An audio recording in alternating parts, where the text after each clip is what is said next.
Trinetra eye hospital advanced cataract and laser centre. సూది మందు కుట్టు లేకుండా ఫాకో సర్జరీ ద్వారా కేవలం గంటలోనే ఆపరేషన్ చేసి డిశ్చార్జ్ చేయబడును. పాత బస్టాండ్ పక్కన అక్షయ రెస్టారెంట్ వెనుక, సిద్దిపేట. ఓ సినిమా మహిళ జీవితాన్ని మార్చేసింది. ఆ సినిమాలో చూసినటువంటి సీన్ను ఆమె నిజ జీవితంలో జరిగేలా స్వయాన ఆ కొడుకు సాయంతో చేసుకుంది. తోపుడు బండిపై కూరగాయలు అమ్మేటటువంటి సైదాపూర్ మండలం గొల్లెగూడానికి చెందిన వెంకటమ్మ అనే మహిళ సినిమా చూసి ఆ సినిమాలో విధంగా నాకు ఒక బండి కావాలి కొడుక అనగానే వాళ్ళ కొడుకు కూడా ఒక బండిని ఇప్పివ్వడంతో ఆమె జీవితమే మారిపోయిందని చెప్పుకోవచ్చు.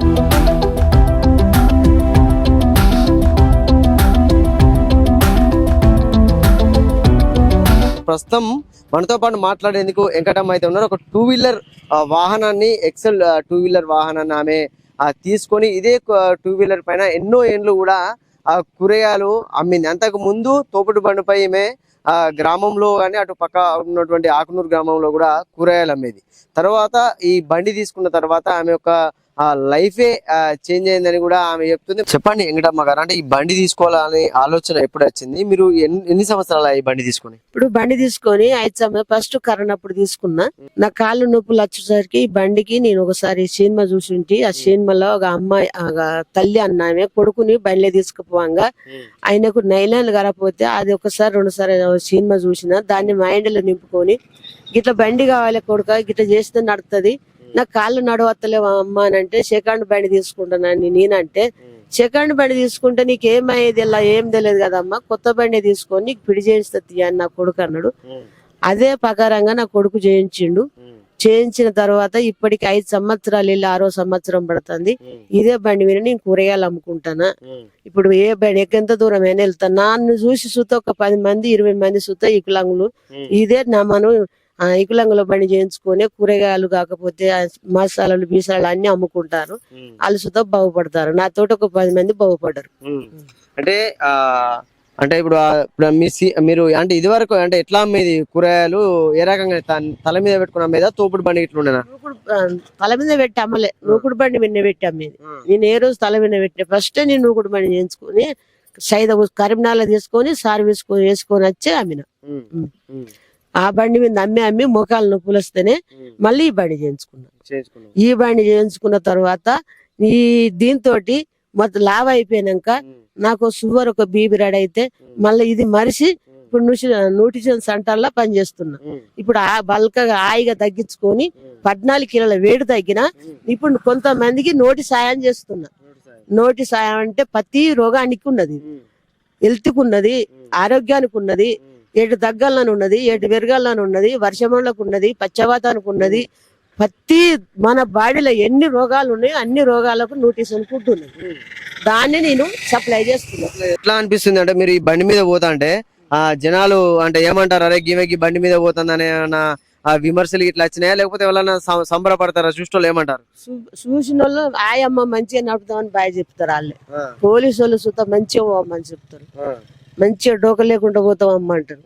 ఎక్కడ భయపడకుండా పోతాను అమ్మ. నువ్వు మొత్తం మీద టాండేట్ అమ్మని చేయట చూపిస్తారు. నాకు మొత్తం చేయిస్తారు. అంటే ఇది బండి అంటే ఎన్ని రోజులు నేర్చుకున్నా చాలా మంది ఒక సైకిల్ నేర్చుకోవాలంటే చాలా ఇబ్బంది పడతారు, కింద మీద పడతా అంటారు. అంటే ఈ బండి నువ్వు నేర్చుకోవడానికి ఎన్ని రోజులు పట్టింది? అంటే ఏమైనా ప్రాబ్లం అయితే ఎట్లా పరిస్థితి? అయితే ఒకసారి ఉట్టి బండి విన్నే మా కొడుకు తీసుకుపోయిండు. ఇట్లా కదా అమ్మ గట్లా అని చెప్పిండు. మళ్ళీ పిడి చేసుకొచ్చి బండి ఒక 1 నెల రోజులు ఉట్టిగా నేను ఇంటికాడనే అసలు మన ఇది ఎక్కడి ఇది మనం పల్లెల్లోనే సరాపాట వారికి ఓడు మళ్ళీ వచ్చింది. ఉట్టిగున్నప్పుడు సరాపాట ఖాళీ కదా, ఖాళీతలం కదా, చిన్న 15 రోజులు నడుపుకున్నా. ఇక డైరెక్ట్ హుజరాబాద్కి చంపిన. 4కి లేచి అడిపోయేసరికి 6:30 అయింది. ఆడ కూరగాయలు తీసుకొని దీని మీద వేసుకొని మెల్ల వచ్చేసరికి ఈడికి వచ్చేసరికి 8 అయింది. 8 వరకు నమ్ముకొని 10 వరకు ఇల్లు చేరిన. 10-11 వరకు ఇల్లు చేరిన. ఇక అదే టెరింగ్. రోజు 3కి లేచిపోడు, 4కి కూరగాయలు తీసుకున్నాడు, మళ్ళీ 6కి పల్లెల్లో అమ్ముకున్నాడు, ఇంటికి కూడా వాడుగా సార్ చెప్తాడు. అంతే. అదే మొత్తం మెనగా నాకు ఎక్కడి పోయినా ఏ తోపంటి పోవాలన్నది నా కొడుకే నేర్పిండు. వచ్చేటప్పుడు ఏ సైడ్ నుంచి రావాలన్నా కొడుకే చెప్పిండు. ఒక 3 సార్లు 4 సార్లు చెప్పిండు, గతం వేసి పెట్టిండు. ఇప్పుడు నువ్వు ఎక్కడికి పోతావు అమ్మా, నువ్వు ఎట్లా పోతావు అమ్మా అని చూస్తా అడగాడు. నేను హుజరాబాద్ పోతా, కరీంనగర్ పోతా, ఇటు హన్మకొండ దాకా పోతా, ఇటు నరసింహపురం, కొత్తకొండ, మునుకనూరు, హుషినాబాద్ అన్ని తిరుగుతావు. అన్ని అన్ని చక్కర్లు కొట్టేస్తావు. మన అవసరం ఉన్నప్పుడు పోడే కదా, మనకు టైం కు బస్సు అంది అది. ఇదే బస్సు, ఇదే బస్. ఇది ఉన్నాక మనం ఎందుకు పోడు, అంతే నా పని. అంటే ఎట్లా అనిపిస్తుంది నీకు మరి? అంటే ఇప్పుడు ఇవాళ చాలా మంది కూడా నడపాలంటే ఇబ్బంది పడతారు, అయ్యే అబ్బా భయపడతా ఉంటారు. ఇవన్నీ గ్రామాలు తిరుగుతున్నావు, హుజురాబాద్, కరీంనగర్, పెద్ద పెద్ద పట్టణాలకు కూడా పోతున్నావు కదా.